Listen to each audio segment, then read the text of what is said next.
नमस्कार दोस्तों, स्वागत है आपका हमारे चैनल जनप्रहरी में।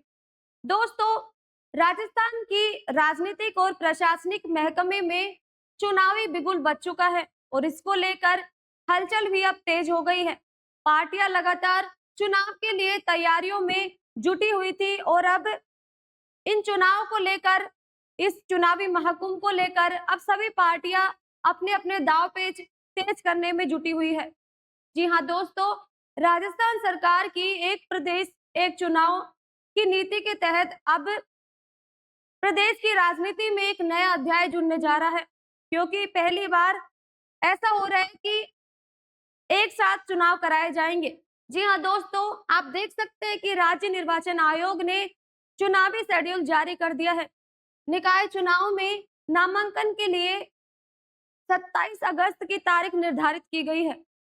नामांकन की आखिरी तारीख 31 अगस्त रखी गई है, यानी कि 3 से 4 दिन के अंदर जो भी उम्मीदवार है निकाय चुनाव के लिए वो 3 से 4 दिन तक अपना आवेदन भर सकेंगे।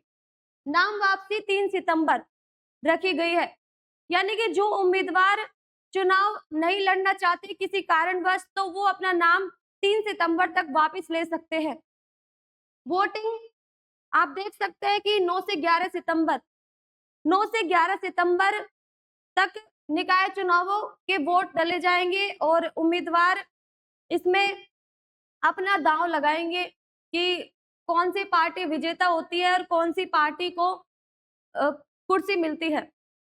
मतगणना 14 सितंबर को की जाएगी, यानी कि जो चुनाव लड़े गए थे उसकी मतगणना के परिणाम 14 सितंबर को जारी कर दिए जाएंगे। तो ये था निकाय चुनाव को लेकर राज्य निर्वाचन द्वारा जारी किया गया चुनावी शेड्यूल। अब इसमें देखते हैं कि कौन-कौन से उम्मीदवार अपना दमखम दिखाते हैं और कौन कुर्सी जीत कर ले जाता है। लेकिन साथ ही राज्य निर्वाचन आयोग ने जैसे ही शेड्यूल जारी किया, वैसे ही पूरे प्रदेश में आज शाम 4 बजे से आचार संहिता लागू कर दी गई है। पारदर्शिता बनाए रखने के लिए और चुनाव को अच्छी सुरक्षा और कड़ी मजबूती के लिए आचार संहिता लागू की गई है और उसमें कुछ नियम कायदे कानून भी लगाए गए हैं जो चुनावी दल है उनके ऊपर। आप देख सकते हैं कि जो मंत्री और नेता है सरकारी गाड़ी से शहरी निकाय चुनाव में प्रचार नहीं कर सकेंगे, यानी कि आज से पहले जो भी प्रचार किए पार्टियों ने वो उनके लिए उनको छूट थी, लेकिन जैसे आचार संहिता पूरे प्रदेश में लागू हुई उसके बाद से अब जो भी उम्मीदवार है, जो भी पार्टी है, निकाय चुनाव के प्रचार नहीं कर सकेंगे।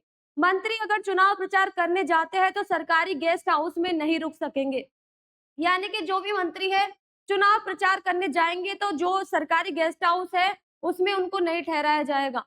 नई घोषणाएं सरकारी उद्घाटन और शिलान्यास नहीं कर सकेंगे, यानी कि अब निकाय चुनाव शुरू होने से पहले आचार संहिता लग गई और जैसे ही ये लगी है तो जो भी गवर्नमेंट घोषणाएं करती है या फिर जो भी पार्टियां घोषणाएं कर रही है, जो भी लोकार्पण शिलान्यास उनके द्वारा किए जा रहे थे वो सब पे अब रोक लग चुकी है और जब तक चुनाव नहीं हो जाते तब तक इन सब में पार्टियां अपना हस्तक्षेप नहीं कर सकती। कोई शिलान्यास लोकार्पण जब तक आचार संहिता लागू है तब तक नहीं हो सकेंगे। साथ ही आपको बता दें कि पंचायत निकाय चुनाव राज्य के 10 नगर निगम, 51 नगर परिषद और कम से कम 248 नगर पालिकाओं के लिए किए जाएंगे और इसमें कम से कम 10,000 से ज्यादा वार्ड पार्षद चुने जाएंगे जो पूरे पार्षद वार्डों की जो भी है कमान संभालेंगे। जो बनेंगे लास्ट में उनको कुर्सी दे दी जाएगी और वो पूरे पार्षद पद का उपयोग करेंगे। तो दोस्तों, आप देख सकते हैं कि अब निकाय चुनावों को लेकर शेड्यूल जारी हो चुका है और सभी पार्टियां अपनी दावेदारी मजबूत करने के लिए मैदान में उतर चुकी है। जैसा कि सभी को ज्ञात है कि शहरों में या राज्य के जो भी शहर है उनमें बीजेपी का दम थोड़ा ज्यादा दिखाई देता है और गांवों में कांग्रेस का दम कम उससे ज्यादा।